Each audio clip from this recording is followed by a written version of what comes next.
नमस्ते बच्चों, my self Jaiswal sir. हम पढ़ रहे हैं class 10th mathematics chapter triangles. Last class में हमने एक्सरसाइज 6.4 के क्वेश्चन नंबर 4 तक कर लिया था and we were at question number 5।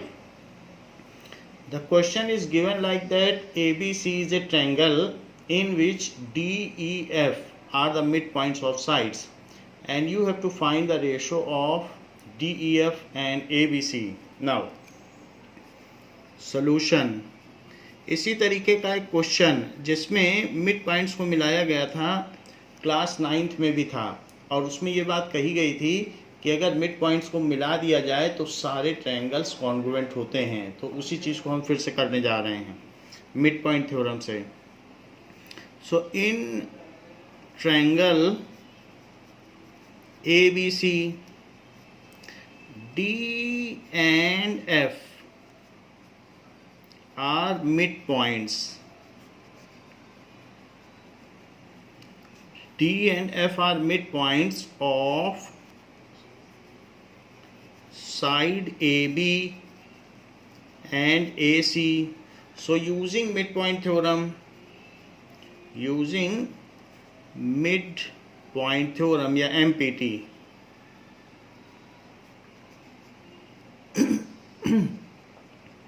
now midpoint theorem से DF is parallel to BE, DF BE के पैरेलल हो गया है, DF is parallel to BE, और साथ ही साथ DF is half of BC. So DF is parallel to BC and half of BC. तो half of BC एक corollary है। कोरोलरी का मतलब उसी मिड पॉइंट थ्योरम में है कि जो मिड पॉइंट से मिड पॉइंट को मिलाने वाली रेखा होती है वो तीसरी साइड के पैरेलल होती है और साथ में उसकी हाफ होती है। तो ये भी इसी का पार्ट है मिड पॉइंट का। अब देखें तो इससे क्या इम्प्लाई होता है कि DF इज पैरेलल टू, अगर वो BC के पैरेलल है तो BE के भी पैरेलल होगी। ऐसा क्यों होगा? Because it is a part of parallel lines and जो DF है वो हाफ ऑफ BC, तो BC का हाफ क्या है? इट इज़ BE, ये चीज़ है क्योंकि ये मिड पॉइंट है। तो इसका रीजन है E is midpoint of BC और इसका रीजन क्या है कि पार्ट ऑफ पैरेलल लाइंस, तो BC के पैरेलल है तो BE के भी पैरेलल होगी। That is part of parallel lines. अब जरा देखें, if opposite sides of quadrilateral are parallel and equal, तो हम इसको कह सकते हैं कि क्लास 9 की थ्योरम 7.8 से कि then that is a parallelogram. So in DBEF में क्या है? One pair of opposite sides one pair of opposite side are parallel and equal तो जब भी ऐसे होगा so DBEF is पैरेललोग्राम। ये पैरेललोग्राम हो गया। जैसे DBEF पैरेललोग्राम हुआ है उसी तरीके से क्या हो सकता है? उसी तरीके से DECF पैरेललोग्राम हो सकता है। ये तो हमने आर्बिट्रेरीली एक ले लिया था ट्रायंगल। अब जैसे मान लीजिए BC की जगह मैंने हाफ BC की जगह BE लिखा है, आप उसी की जगह EC लिख देते हैं यहाँ पे, और इसको इसके पैरेलल दिखाया, आप इसको इसके पैरेलल दिखा देते तो ये इसके पैरेलल हो जाता और साथ में ये इसके इक्वल हो जाता। तो सिमिलरली हो जाता। बस यहाँ पर हाफ BC की जगह आपको EC लिखना था और इसके पैरेलल ना दिखा के इसके पैरेलल दिखा है तो पैरेलल ही। तो ये इसके भी पैरेलल हो जाएगा। तो similarly D E C F is parallelogram.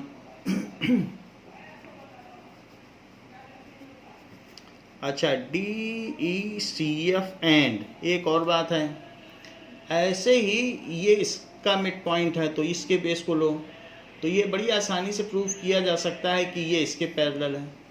तो वैसे ही दिखा दें कि D is parallel to A C, so D E is and D E half of A C, so D E is parallel to A F and D E is equals to F, ऐसा दिखाया जा सकता है। तो यहाँ लिख लें D E F ए, यहाँ पर लिख लें, and D E F A R parallelogram. अब ये सब पैरेललोग्राम हो गए। जैसे ही हमने एक प्रूव किया तो बाकी भी हो गए। आपको दिखाना कुछ नहीं है, बट सिमिलरली करके लिखना है। तो जब ये पैरेललोग्राम हो गए, we know that in a parallelogram diagonal divides it into two congruent triangle. So we know that diagonals of parallelogram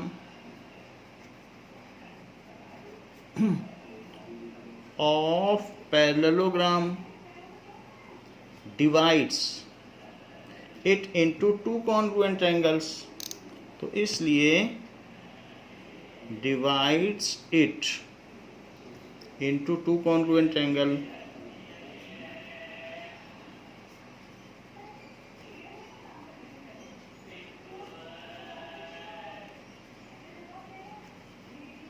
ये है। तो इस तरीके से ये कहा जा सकता है कि ये और ये दोनों कॉन्ग्रुएंट हो गए, and congruent figures have equal area. तो congruent figures have equal area, तो ये भी हम जानते हैं। एंड कॉन्ग्रुएंट फिगर्स, कोई भी कॉन्ग्रुएंट फिगर्स हो, congruent figures have equal area. तो अब जरा देखिए, ये एक पैरेललोग्राम है, तो पैरेललोग्राम की तरह करिए, इसको इसके इक्वल ले लें क्योंकि अपोजिट साइड्स ऑफ पैरेललोग्राम है। और ये जो है angle, this is angle that is D E F, तो वो चीज़ इसके इक्वल होगी क्योंकि जेड बन रहा है पैरेललोग्राम में। तो अब लिखो डी ई एफ इज किसके कॉन्ग्रुएंट है? So D E F is congruent to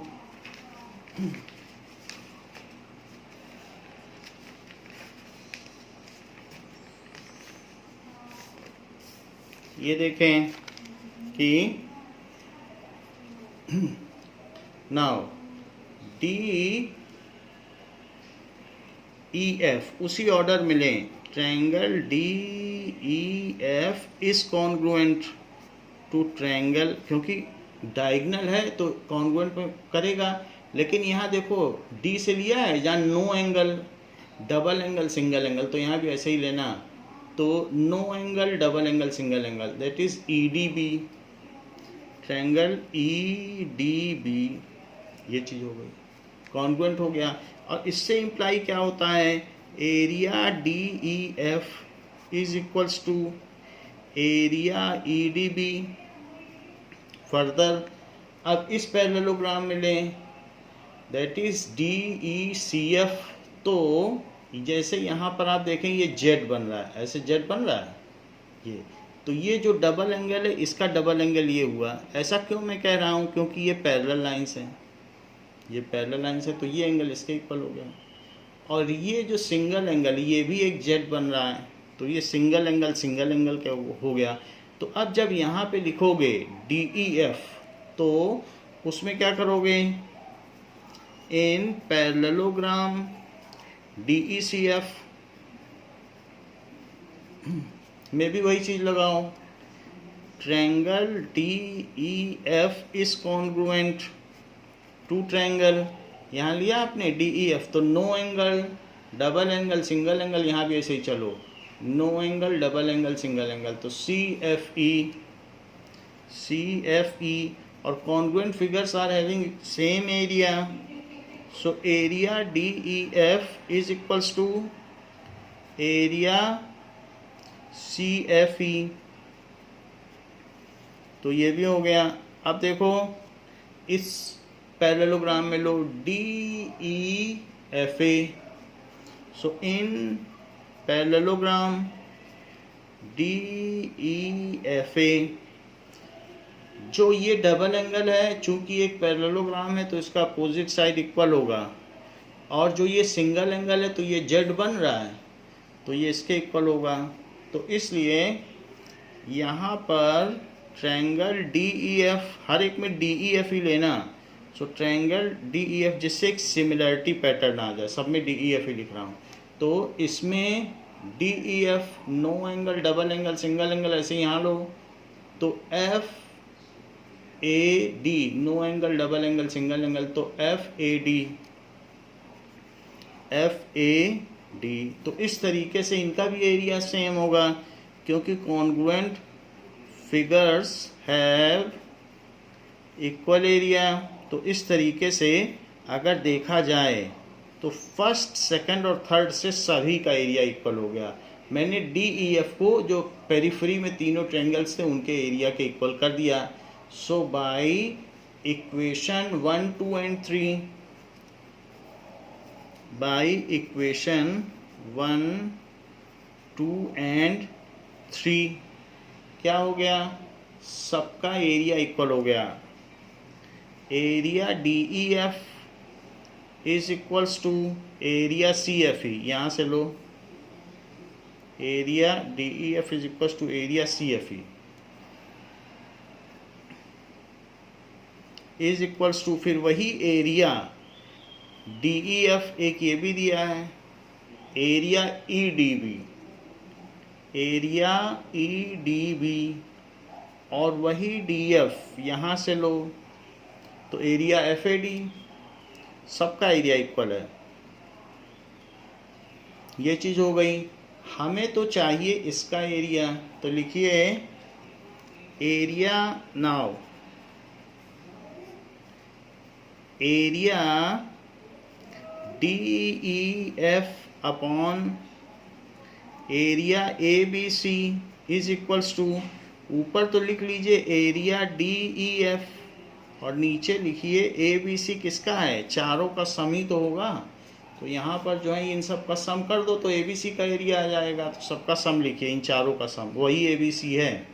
so area DEF plus area CFE plus area EDB plus area FAD, तो हमने चारों का सम कर दिया और ये बड़े वाले ट्रायंगल के एरिया के इक्वल हो गया। बट इन सभी का एरिया DEF के इक्वल है, तो ऊपर तो एरिया DEF लिखें, लेकिन नीचे सबकी जगह DEF लिख दें क्योंकि ऐसा यहाँ से है। सो area DEF plus area DEF ऐसा लिख दें, तो हमने सभी की जगह एरिया DEF लिख दिया है। And this is equals to area DEF upon 4 times of area DEF। तो एरिया DEF अपॉन 4 टाइम्स हो गया, जिसमें ये इससे कैंसिल हो गया और इसका आंसर आ गया 1/4। तो इस तरीके से जो हमारा DEF अपॉन एरिया ABC है, so ratio of the corresponding area of triangle is 1/4, यही आंसर हो गया। अब देखिए कि नेक्स्ट क्वेश्चन क्या कहता है। सिक्स्थ क्वेश्चन में बात कही गई है, prove that the ratio of area of two similar triangle is equal to the square of ratio of their corresponding medians. तो हमें ये प्रूव करना है कि मीडियन के भी स्क्वायर के प्रोपोर्शनल होते हैं, सिर्फ साइड वाली बात नहीं है। तो क्वेश्चन में ये बात आपको प्रूव करनी है कि prove that the ratio of area of two similar triangle, the ratio of areas of two similar triangles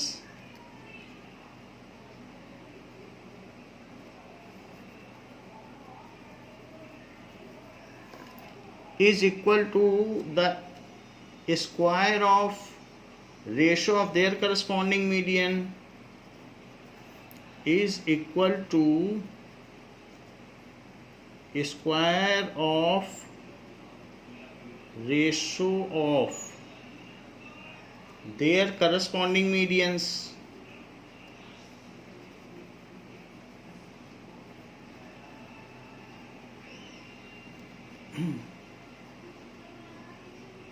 यानी दो समान त्रिभुजों के क्षेत्रफल का अनुपात उनकी माध्यिकाओं के वर्ग के अनुपात के बराबर होता है। ये बात आपको यहाँ पर प्रूव करनी है।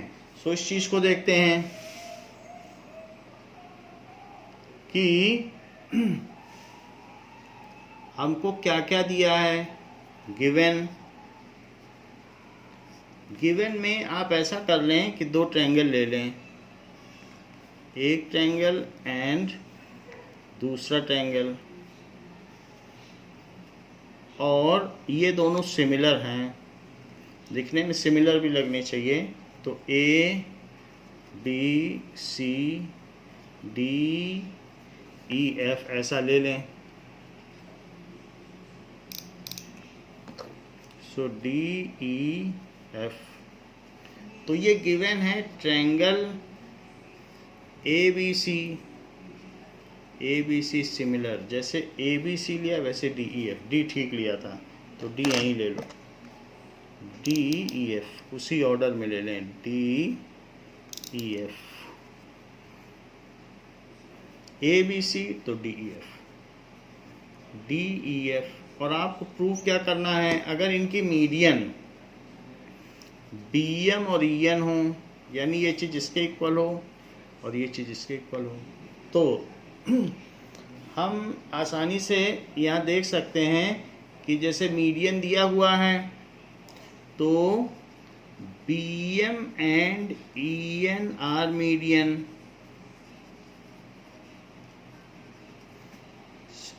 इनके बारे में हमने पहले भी बोल दिया है कि जो सिमिलर ट्रायंगल के रेशो का, साइड्स का रेशो होता है वही मीडियन का भी रेशो होता है। फिर भी यहाँ दिखा देते हैं प्रूफ। सो टू प्रूव कि area A B C upon area D E F is equals to B M upon E N का स्क्वायर।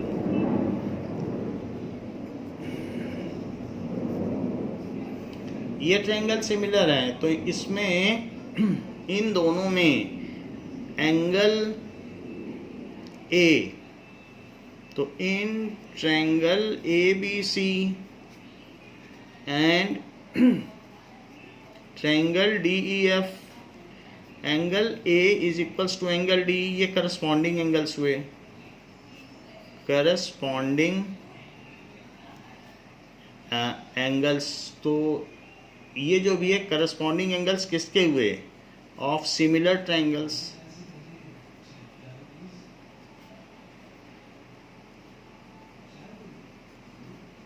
ये चीज़ है। तो जैसे ए वैसे डी, तो ये इक्वल हो गए। अब जरा देखो इसी तरीके से इनकी जो A B by D E है वो किसके इक्वल होगी, A B by D E is A C by D F, A C by D F इसके इक्वल होगी। तो A C by D F, A C को क्या लिख सकते हो, 2am, A B by D E is equals to 2am, और D F को क्या लिख सकते हो, 2dn। ऐसा क्यों लिखा है, तो यहाँ भी लिख लें कि corresponding sides of similar triangle तो प्रोपोर्शनल होंगी, corresponding sides of similar triangles. यहाँ पर ये लिख लें कि मैंने क्यों AC और DF को ये लिखा है, that is they are medians, BM and EN are medians, तो इसलिए लिखा है।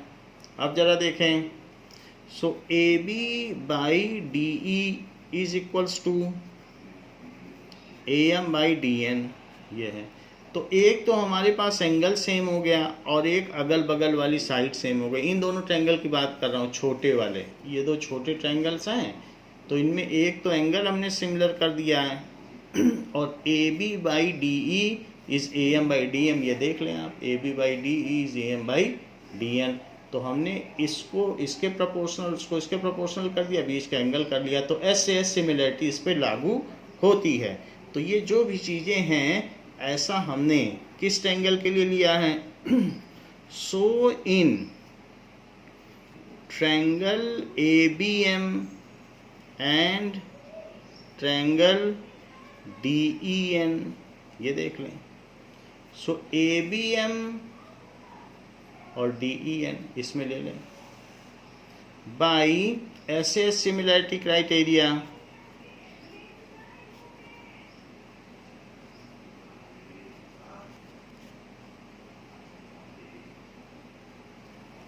triangle ABM is similar to triangle DEN, ऐसा हो जाए। तो अगर ऐसा हो गया तो AB बाई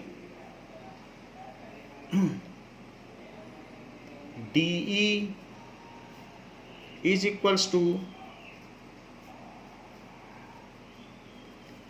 BM बाई, यहाँ से आप BM ले लो और यहाँ से EN ले लो, EN, because they are corresponding sides of similar triangle, ऐसा लिख लें, corresponding sides of similar triangles, इसलिए ऐसा किया है। अब जबकि ये बात हो चुकी है तो इसको आप एक इक्वेशन डाल लें, दिस इज इक्वेशन 1। अब आप देखिए, as triangle ABC is similar to triangle DEF, तो एरिया थ्योरम क्या कहती है, area ABC upon area DEF, वो कहती है कि वो साइड के रेशो यानी AB बाई DE के स्क्वायर के इक्वल होगी, ऐसा बोलती है। अगर दो ट्रायंगल सिमिलर हैं तो उनके एरिया का रेशो उनकी करस्पॉन्डिंग साइड्स के रेशो के स्क्वायर के इक्वल होता है, और ऐसा क्षेत्रफल प्रमेय कहती है। तो हम ये जानते हैं फर्स्ट के हिसाब से कि AB बाई DE को BM बाई EN लिखा जा सकता है, जो कि माध्यिकाएं हैं, which are medians. So area ABC upon area DEF is equals to BM by EN, just replace AB by DE by BM by EN, so it is BM by EN का square, and that is needed to be proved। और ये आपने किससे किया, by equation 1, और ये चीज़ prove कर दिया आपने कि ratio of the areas are also equal to the ratio of square of median. सिर्फ इतना ही नहीं है, ratio of square of their altitudes भी कर सकते हो। सिमिलर ट्रायंगल में कहीं भी किन्हीं भी दो करस्पॉन्डिंग पॉइंट्स को मिलाओगे वो उसी रेशो में होते हैं, मीडियन पूछे एल्टीट्यूड पूछे तो सबका रेशो तो वही होता है सिमिलर ट्रायंगल्स में, इसलिए वो भी किया जा सकता है। अब देखो, ये तो बात रही 6th क्वेश्चन की। 7th क्वेश्चन में क्या कहा गया है, 7th क्वेश्चन में है prove that the area of equilateral triangle described on one side of square is equals to half the area of equilateral triangle described on its diagonals। कह रहा है दो इक्विलेटरल ट्रायंगल बनाओ स्क्वायर में। एक तो उसके साइड पे बना दो ऐसे और उसका एरिया निकालो। तो यहाँ पर एक हमने एक इक्विलेटरल ट्रायंगल बना दिया। अगर ये इक्विलेटरल ट्रायंगल है तो ये सब कुछ इक्वल है। और मान लीजिए अगर इसकी साइड ए है, ये तो स्क्वायर है तो सारी साइड ए ही होंगी। तो अब इसका एक डायगोनल लो, ये डायगोनल, और डायगोनल पर भी इक्विलेटरल ट्रायंगल बना लो। ये तो ये डायगोनल पे बना लिया। तो हमारे पास दो इक्विलेटरल ट्रायंगल है, एक डायगोनल पर बनाया गया इक्विलेटरल और एक साइड पर। तो आपको गिवन है A B C D is square, और ए बी सी डी है, इसके बाद ई एफ ले लें। तो गिवन है A B C D is a square, और प्रूफ क्या करना है, हमें ये प्रूफ करना है कि area A E D upon area A C F, यानी उसके डायगोनल पर बना इक्विलेटरल ट्रायंगल और उसकी साइड पे बना इक्विलेटरल ट्रायंगल, तो ये 1/2 के रेशो में होता है। जो डायगोनल पर बना है उसका एरिया डबल होता है।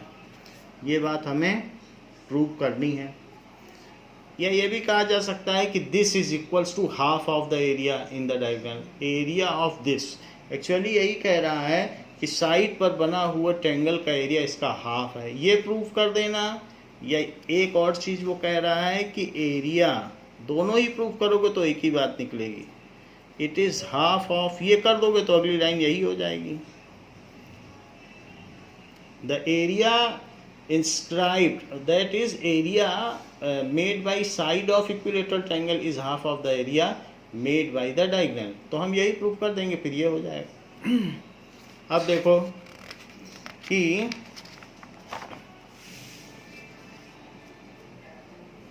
we know that area of equilateral triangle 9th में हीरोन फार्मूला से हम लोगों ने निकाला था। So area of equilateral triangle is equals to √3/4, और जो भी साइड होती है इक्विलेटरल ट्रायंगल उसका स्क्वायर। अब वो साइड जो भी हो, अब यहाँ पे ये साइड है, यहाँ ये साइड है, तो फार्मूला ये होता है इक्विलेटरल ट्रायंगल का। यदि ये ए है तो ये ए है, तो ऐसे केस में ये सब इक्वल हैं। इसी तरीके से ये और ये इक्वल हैं, ये अपना इक्विलेटरल ट्रायंगल। तो आप इसमें AC की वैल्यू निकालो पाइथागोरस थ्योरम से, यूजिंग पाइथागोरस थ्योरम। तो AC square is equals to AD square plus DC square, जिनका इस A square plus A square value होगी, तो ये 2A स्क्वायर हो जाएगा। तो AC कितना होगा, AC विल भी पूरे पे रूट लगा दो, तो 2A स्क्वायर में A स्क्वायर बाहर आ जाएगा, क्योंकि A इंटू A का जोड़ा बन रहा है तो A बाहर आ जाएगा, A√2, ये तो AC आ गया। तो ये चीज़ जो हुई इसमें ये A√2 हुई, A√2। अब देखो जो हमें मालूम है कि any two equilateral triangles are similar triangle, so we know that any two equilateral triangles are similar. तो इस वजह से जब ये सिमिलर हैं तो हम ये कह सकते हैं कि ADE ये छोटा इक्विलेटरल ट्रायंगल है, it is similar to ACF। तो ये किसके इक्वल सिमिलर हो जाएगा, ACF सिमिलर हो जाएगा, देख लो आप। ADE और ACF ये दोनों सिमिलर होंगे, सब में 60-60 डिग्री एंगल है, तो डबल ए सिमिलरिटी लगाओ, ट्रिपल ए सिमिलरिटी लगाओ, कुछ भी लगाओ, सब सिमिलर हैं। वैसे भी इक्विलेटरल ट्रायंगल सिमिलर होते हैं, कोई दो स्क्वायर सिमिलर होते हैं, एनी टू सर्कल सिमिलर होते हैं, तो इस तरीके से सिमिलर हुए। तो अब देखो ये रेगुलर पॉलीगन में काउंट होते हैं, तो अगर ये सिमिलर हैं तो एरिया थ्योरम क्या कहती है, एरिया ADE और upon area ACF is equals to उनकी जो साइड है that is AD upon AC का स्क्वायर के इक्वल होगा। तो AD और AC क्या है, AD है A और AC है A√2, अभी ऊपर ऊपर निकाला है, और ये AD तो ABCD तो स्क्वायर की साइड है AD, और इसी का स्क्वायर कर दो। ये जो हमने थ्योरम लगाई है ये एरिया थ्योरम है, दैट इज 6.6 एरिया थ्योरम। अब A से A कट गया और 1/√2 है, 1/√2 क्या लिख सकते हो, 1/2। सो एरिया ADE और अपॉन एरिया ACF इसकी वैल्यू कितनी हो गई, 1/2। So area ADE is half of area ACF। तो इसलिए यही हमें प्रूव करना था कि साइड पे बना हुआ एरिया जो उसके डायगोनल पे बने हुए एरिया का हाफ होता है। एक बात और बता दें आपको, इस फार्मूले की ज़रूरत नहीं पड़ी, तो इस चीज़ की आप इस चीज़ को कट ही कर दें, आपको ज़रूरत ही नहीं पड़ी इसकी। तो उससे भी किया जा सकता है, वो अदर मेथड है, लेकिन जब हमारे पास एरिया थ्योरम है, चैप्टर एरिया थ्योरम का है, तो हम इसे क्यों लगाएं। इससे भी करोगे तो वही आ जाएगा, क्योंकि √3/4 कट जाएगा, और साइड की जगह रखोगे तो साइड स्क्वायर है, ऊपर रखोगे A², नीचे A√2², तो भी वही आ जाएगा। बिना एरिया थ्योरम के भी कर सकते हो, बट वो दूसरा मेथड है।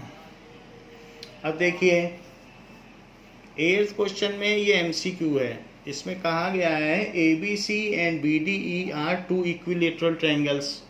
सो ABC and BDE are two equilateral triangles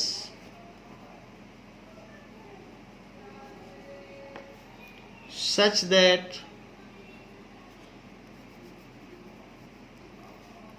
D is the midpoint of BC. D is the midpoint of BC, ऐसा दिया गया है। तो इसका एक फिगर बना लें कि ABC एक इक्विलेटरल ट्रायंगल है, पहले ABC बनाओ। तो ABC एक इक्विलेटरल ट्रायंगल, ABC बना लेते हैं, और इसी में कहीं दूसरा ट्रायंगल भी है। पहले तो ABC इक्विलेटरल लग रहा है, और फिर क्या कह रहा है कि BDE, तो BD और इसके आगे पता करें और क्या कहता है, D is mid point of BC, इसी का मिड पॉइंट D है, तो फिर ये एक बन जाएगा। तो BDE ये मिड पॉइंट है, ये दोनों इक्वल है, तो ये भी तो एक इक्विलेटरल ट्रायंगल हो गया। वो कह रहा है दोनों इक्विलेटरल ट्रायंगल हैं, और any two equilateral triangles are similar. तो ये छोटा वाला और बड़ा वाला ये दोनों सिमिलर हैं, क्योंकि दोनों में सारे एंगल 60-60 डिग्री हैं। तो अब ये पूछ रहा है ratio of the area of triangle ABC and BDE। So ratio of area ABC and BDE ये क्या होगा, ये पूछ रहा है। तो अब देखिए solution, any two equilateral triangles are similar, any two equilateral triangles are similar, तो कोई भी दो सिमिलर होंगे, इसलिए हम ये लिख सकते हैं कि एरिया ए बी डी, तो ये सिमिलर हुए, आप इसको सिमिलर ले लें, तो एक ले लें ए बी सी नाउ, तो triangle A B C is similar to triangle B D E, कहीं से भी ले लें बी डी ई, ये चीज़ ले ली। So area A B C upon area B D is equals to, ये वाली साइड लो तो बी सी, तो A B C E B D, इसको ए बी सी लिया है तो ई बी डी लिख लें, तो ऑर्डर थोड़ा ठीक हो जाएगा। ई बी डी वो भी आपको पता चल जाएगा कि मान लीजिए अगर हम इसे ई बी डी लिखते हैं, ई बी डी, जैसे ए बी सी तो E B D, A B C E B D, तो उससे क्या होगा कि इसको आप लिख सकते हैं B C by B D का स्क्वायर, यहाँ से बी सी लिया, यहाँ से बी डी, तो आसान होगा बी सी और बी डी, क्योंकि ये मिड पॉइंट है, तो हम लिख सकते हैं कि बी सी को 2BD, so it is equals to 2BD upon BD, ये मिड पॉइंट है ना, क्वेश्चन में दिया है D इज मिड पॉइंट, तो उसका स्क्वायर कर लें और यहाँ लिख लें एरिया थ्योरम, और यहाँ लिख लें D is mid point of BC, तो ये BD कट गया, तो आंसर 4/1 या 4:1 आया, तो 4:1 इसका करेक्ट आंसर है, तो C is the correct answer, और 4:1 C इज करेक्ट, ये चीज हो गई। अब देखें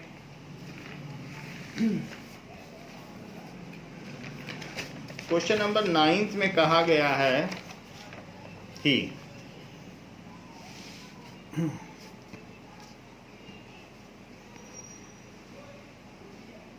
अगर एरिया का रेशो दिया है 9th, साइड्स का रेशो दिया है, sides of 2 similar triangles are in the ratio, sides का रेशो दिया है, sides of 2 similar triangles are in the ratio 4:9. Area of these triangles are in the ratio, तो इनका एरिया का क्या रेशो होगा, area of these triangles are in the ratio. हम ये जानते हैं जो साइड का रेशो होता है सिमिलर ट्रायंगल में, उसका स्क्वायर कर दो तो एरिया का रेशो आ जाता है, यही एरिया थ्योरम है। तो इसका आंसर क्या होगा, दैट इज, इसका स्क्वायर करो 16, 9 का स्क्वायर करो तो 81, तो that is 16:81, D is the correct answer. Square कर दो 4/9 का तो 16/81 आ जाएगा, so D is correct answer। देखिए हम लोगों ने पाइथागोरस थ्योरम तो बहुत यूज की है, बट जो पाइथागोरस थ्योरम है वो भी सिमिलैरिटी से ही निकलती है, सिमिलैरिटी ऑफ ट्रायंगल से, तो इसलिए we will prove Pythagoras theorem, state भी करेंगे, प्रूव भी करेंगे और कन्वर्स भी प्रूव करेंगे। सो पाइथागोरस थ्योरम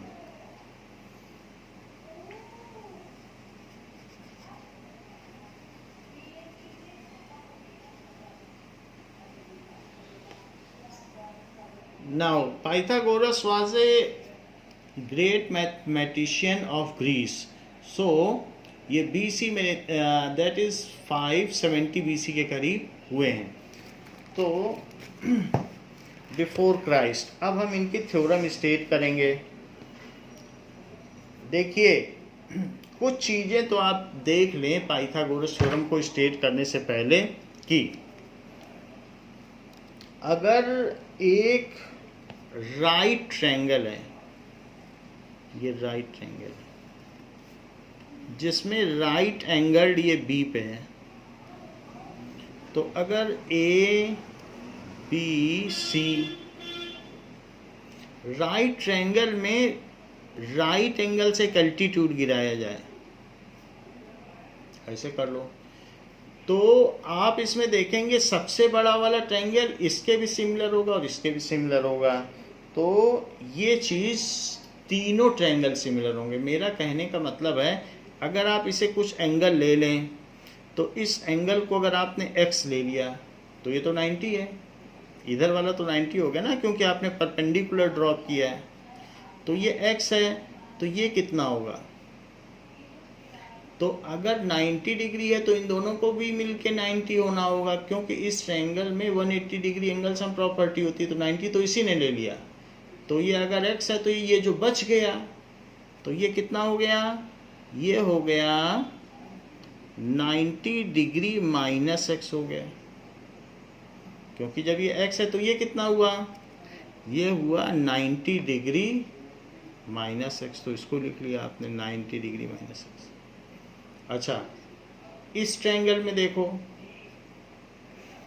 ये 90 है तो 90 तो इसी ने ले लिया और ये x है, बड़े वाले ट्रायंगल की बात कर रहा हूँ। तो ये कितना हुआ, अब 90 यही हो गया तो इन दोनों को मिलके 90 होना है। x तो इसने ले लिया, मान लो ये 10 डिग्री हो गया तो इससे अब 80 मिल पाएगा, तो it is 90 degree minus x। और इसी तरीके से इन दोनों को मिलके भी 90 होना होगा, क्योंकि यहाँ 90 का साइन है, तो 90 माइनस x होगा तो ये x हो जाए, तो इन दोनों को जोड़ने से 90 आ जाएगा। तो हमने सारे एंगल लिख दिए हैं। आप इस तरीके से भी देख सकते हैं, मान लीजिए कि एक इस तरीके से राइट एंगल ट्रायंगल है और उस पर भी ये 90 हमने डाल दिया, तो ये तो 90 है और मान लीजिए ये 60 डिग्री हो, तो ये कितना होगा इधर वाला, बताओ ये कितना होगा, ये चीज़ तो ये 60 है तो 30 हो जाएगा जिससे 180 हो जाए। अच्छा ये 30 होगा तो ये बताओ कितना होगा, मिल के 90 होना है ना, 90 बना हुआ है तो 30, तो ये 60 हो गया और ये 60, तो फिर ये कितना हो गया, ये 60 तो फिर से ये 30, क्योंकि ये भी तो एक राइट एंगल ट्रायंगल है, तो 60 है तो ये 30 मिल पाएगा क्योंकि 180 होना है, ये हो गया। तो अगर हम ABC की बात करें तो बिल्कुल उसी तरीके से दिखाया गया है जैसे यहाँ दिखाया गया है कि ये x तो ये 90 माइनस x तो ये x। तो अगर आपको ऐसा ट्रायंगल दे दिया जाए और ये इस पर परपेंडिकुलर हो और ये 90 डिग्री हो और ये 90 डिग्री हो, तो ये ABC, so you are free to conclude that this angle is equal to this. सीधी सी बात है यहाँ, ये अभी हमने 3 तरीके से दिखा दिया। अगर ये 60 है तो ये भी तो 60 है, ये x है तो ये x है, इसी तरीके से एंगल ये है। तो अब अगर ये है तो डबल ए सिमिलरिटी लगा लो, डॉट 90, डॉट से 90 की ओर इधर चलो, तो ट्रायंगल BDA, देखो डॉट से 90 की ओर चले और फिर तीसरा एंगल ले लिया। अब दूसरा भी ऐसे चलो, यहाँ पे इसमें भी तो एक डॉट और एक 90 है, तो ADC, ट्रायंगल ADC, डॉट से 90 चलो और सबसे बड़े वाले में भी डॉट से 90 चलो, तो ट्रायंगल BAC, तीनों में डॉट और 90 है, बड़े वाले में भी तो एक डॉट है और एक 90 है, तो सब सिमिलर हो जाएंगे। So in right angle triangle, if altitude is dropped from right angle then the all three triangle forms are similar। ये चीज होती है in a right triangle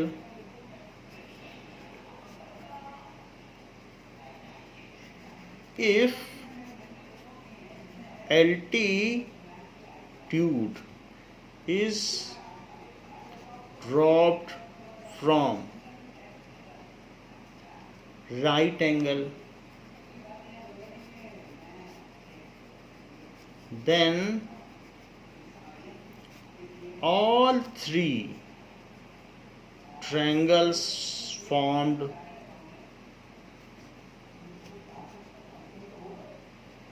are similar.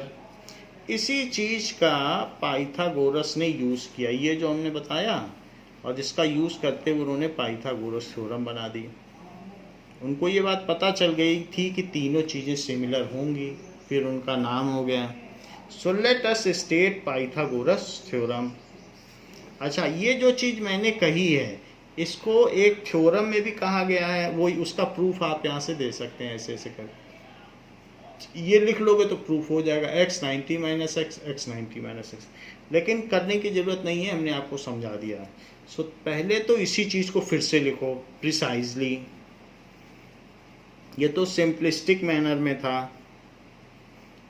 कि if a perpendicular is drawn from the vertex of right angle, if a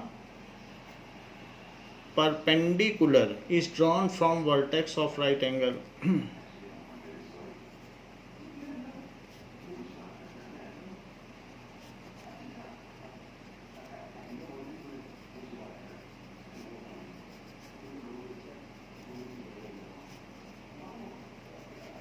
angle, ऐसे question हमने किए हैं पीछे एक्सरसाइज में। Of a right triangle, of a right triangle to the hypotenuse, to the, उसी से आपने यहाँ परपेंडिकुलर गिराया हाइपोटेनियस पर, to the hypotenuse, then the triangle on both sides of the perpendicular, then the triangle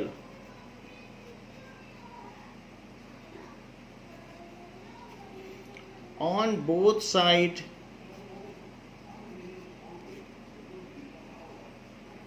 of the perpendicular, जो perpendicular के दोनों तरफ बने हुए ट्रायंगल हैं, एक ये और एक ये, on both sides of the perpendicular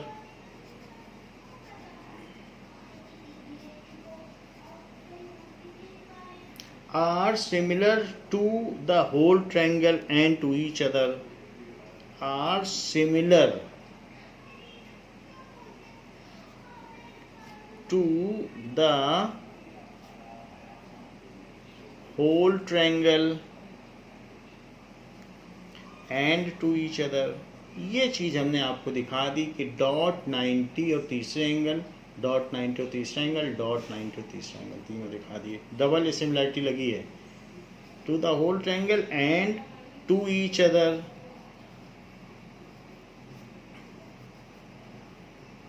ये अब इसी को यूज करते हुए थ्योरम 6.8 देखेंगे। थ्योरम 6.8 जो कि पाइथागोरस थ्योरम है। ये इंपॉर्टेंट थ्योरम है।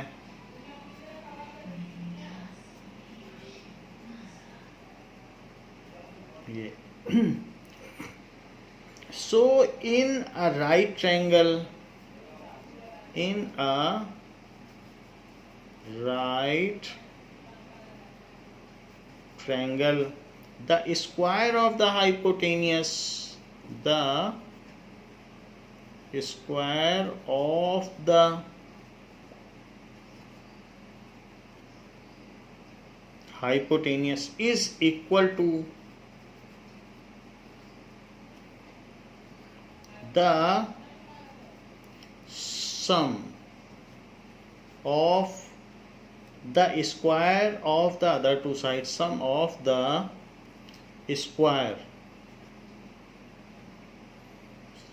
of the other two sides, two sides।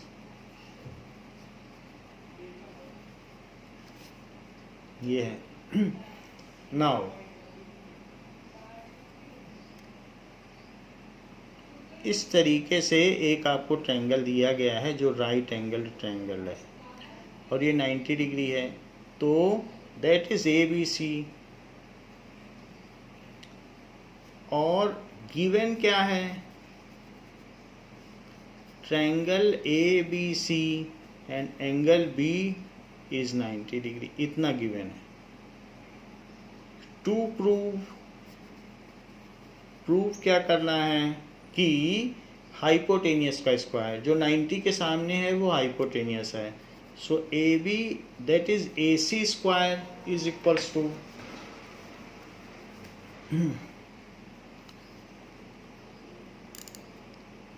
तो A C square is equals to A B square plus B C square. ये हमें प्रूव करना है कि हाइपोटेनियस का स्क्वायर बाकी दो बची हुई जो साइड्स हैं उनके स्क्वायर के सम के इक्वल होता है। तो प्रूफ देखिए, प्रूफ के लिए आपको एक कंस्ट्रक्शन करना होगा, यहाँ से एक परपेंडिकुलर ड्रॉप करना होगा। So drop a perpendicular B D, drop B D perpendicular to A C, ऐसे कर ले। ऐसा करने से हमने आपको बताया कि ये एंगल इसके इक्वल होगा, ये x तो ये 90 माइनस एक्स तो फिर ये x, तो इसलिए आप एक बार बड़े ट्रायंगल को इसके सिमिलर कर लें और बड़े ट्रायंगल को इसके सिमिलर, बात बन जाएगी। तो मैं पहले ये बड़े ट्रायंगल को इसके सिमिलर कर देता हूँ, तो चलिए ले लेते हैं। तो डॉट 90 अदर, सो इसमें आप ये दिखा सकते हैं कि यहाँ पर कि triangle A D B is similar to, बड़ा वाला ले लो उसमें भी डॉट 90 लेना, ट्रायंगल ए बी सी, ऐसा लिख लें। और अगर आपको दिखाना है तो जैसे यहाँ पर दिखाया गया है कि इन दोनों में ये क्यों इक्वल हैं तो बाई डबल ए सिमिलैरिटी लिख दें, और नहीं तो थ्योरम 6.7 लिख दें, दोनों किया जा सकता है, या फिर आप डबल ए सिमिलैरिटी ही दिखा दें। सो थ्योरम 6.7 जो इसके प्रीवियस वाली है वो दिखाया जा सकता है। तो ये छोटा ट्रायंगल इसके सिमिलर हो गया, डॉट 90 अदर, डॉट फिर ये 90 अदर, तो ये हमने छोटे वाले को पूरे के सिमिलर दिखा दिया। अब जरा देखो इस केस में दोनों तरफ क्या क्या चीज़ें कॉमन है, ए बी कॉमन है, तो ए बी जरूर लो, और डी को कहीं नहीं लेना है, डी वाली साइड नहीं लेना है, ए बी लीजिए। तो ए बी बाई ए सी क्या लिखेंगे बताइए, A B by A C is equals to,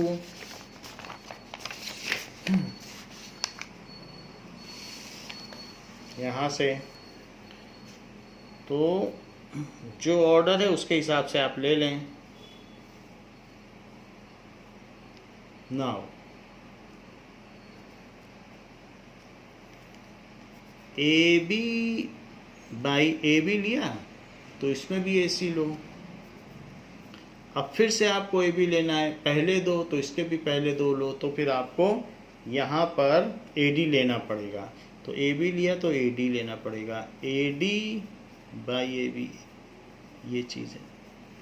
A B by A C तो A D by A B जरूर लेना है क्योंकि दोनों तरफ ए बी है। अब इसको ऊपर ले जाओ तो ए बी का स्क्वायर हो गया और उधर क्या हो गया, ए सी ए डी। जैसे यहाँ किया है वैसे इस वाले ट्रायंगल को बड़े ट्रायंगल को सिमिलर कर दो। तो डॉट 90 से शुरू करो, B D C, triangle B D C is similar to triangle, बड़े वाले ट्रायंगल में लो, उसमें भी बड़े में भी एक डॉट है, तो ए और फिर 90 है बी, तो ए बी सी। दोनों तरफ क्या क्या है, अब जरा चेक करो, BC दोनों तरफ है तो दोनों तरफ के BC जरूर लो। एक बार BC को AC के साथ लो तो BC by AC,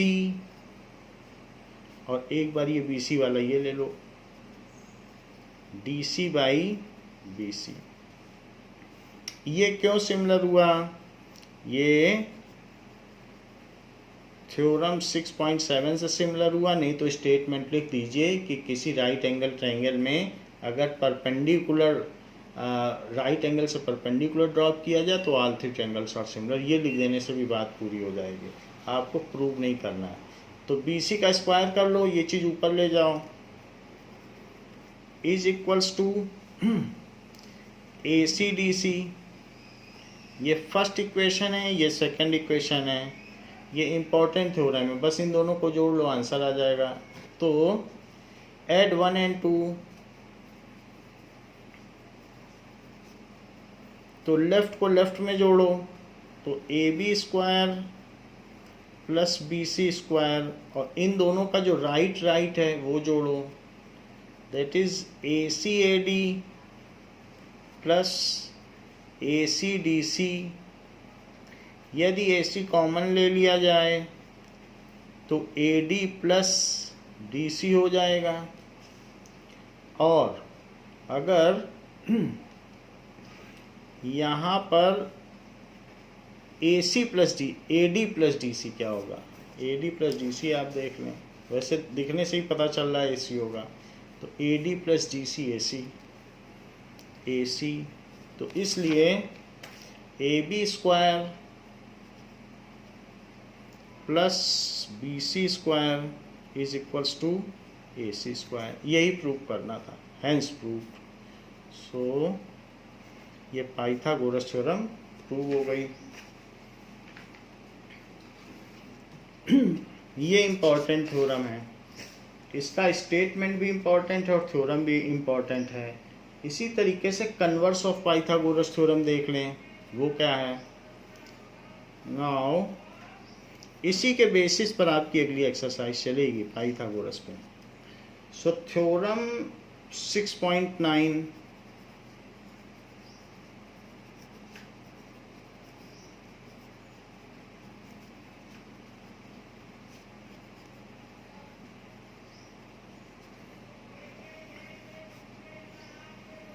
that is theorem 6.9। ये क्या कहती है? ये कहती है कि in a triangle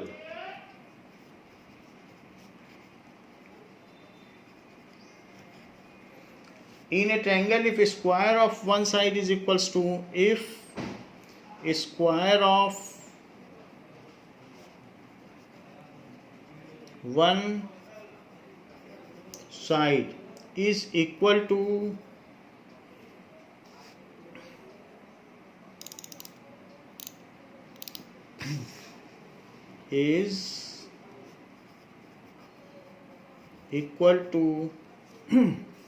the sum of the square of the other two sides of the squares of the other two sides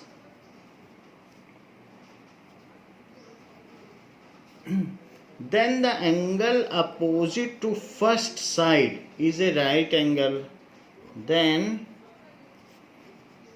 the angle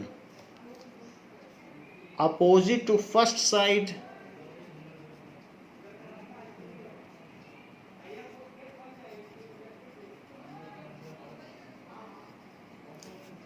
is a right angle।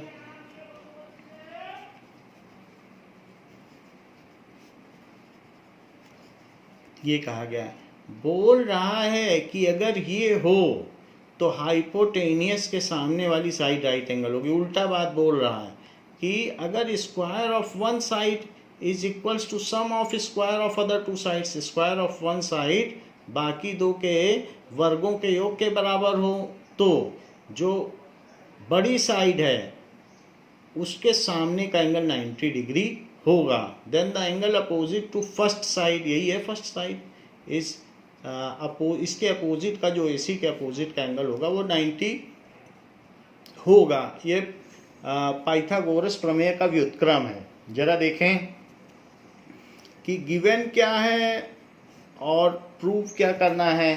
Given है कि ABC इज, ये चीज है ABC आपको दिया है, triangle ABC दिया है और क्या चीज दी गई है, और ये भी दिया गया है। And AC square is AB square plus BC square, ये भी दिया है। फिर प्रूफ क्या करना है, टू प्रूव कि फर्स्ट साइड के सामने का एंगल 90 है, angle B is equal to 90 degree. जो दूसरे किस्म के स्क्वायर है वो है फर्स्ट साइड, तो उसके यानी लार्जेस्ट साइड, उसके सामने का एंगल 90 आपको प्रूव करना है। तो प्रूफ देखिए, अब जरा एक दूसरा ट्रायंगल बनाइए जिसमें एक साइड आप ले लें RQ, लेकिन RQ ऐसी लें कि जिसकी लेंथ इसके इक्वल हो, ऐसी लें इसकी लेंथ इसके इक्वल है, और इस पर 90 उठा दें, 90 उठा दें। तो 90 उठा के जो ये लेंथ है वो ये ले लें। इतना तो किया जा सकता है कि ये इसके इक्वल ले लें और 90 पर इतना इसके इक्वल ले लें और इसे मिला लें, ये मिला दिया। अब देखिए दिस इज PRQ, तो कंस्ट्रक्शन में क्या किया, draw RQ is equals to CB, RQ को CB के इक्वल ड्रॉ किया, और QP is equals to BA, and angle Q is equals to angle B, ये सब चीज़ें ड्रॉ कर ली।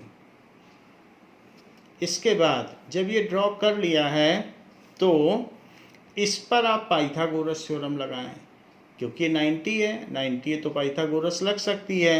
Applying Pythagoras theorem on PRQ, apply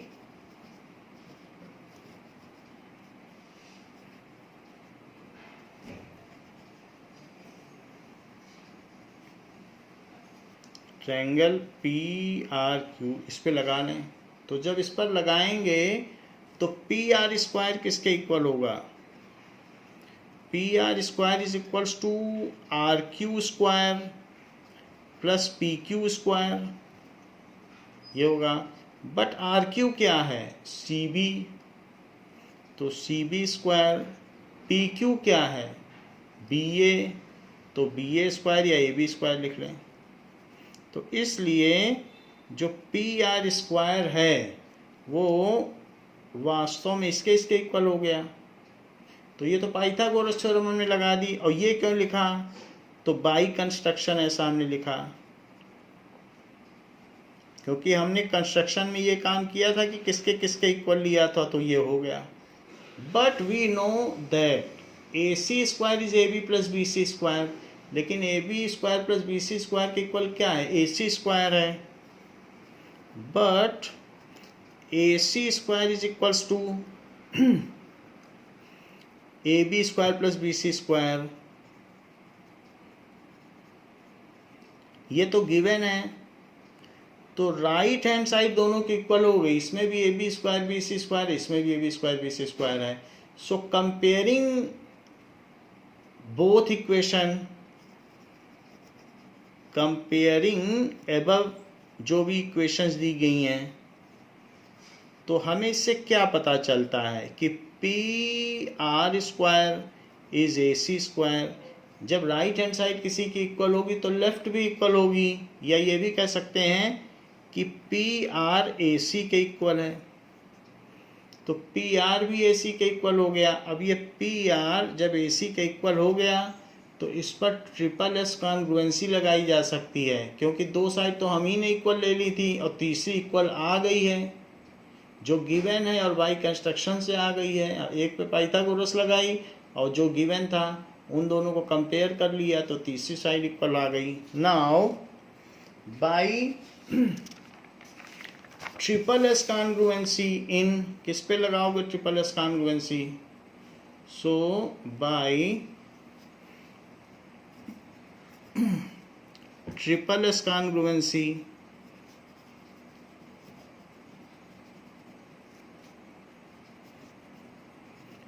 criteria in triangle ABC and triangle PQR, triple S congruency लगा दें तो उससे क्या होगा? Triangle ABC is congruent to triangle PQR। चाहे तो फिर से क्लैरिफिकेशन दे दें कि AB is equals to PQ by construction, और AB जो है वो PQ के इक्वल है बाई कंस्ट्रक्शन। यहाँ दिखा दें कि कंस्ट्रक्शन में हमने लिया है कि AB PQ के इक्वल लिया है और साथ में BC RQ के इक्वल लिया है, वो भी बाई कंस्ट्रक्शन है, और AC PR के इक्वल आ गया है। AC is equals to PR, proved above.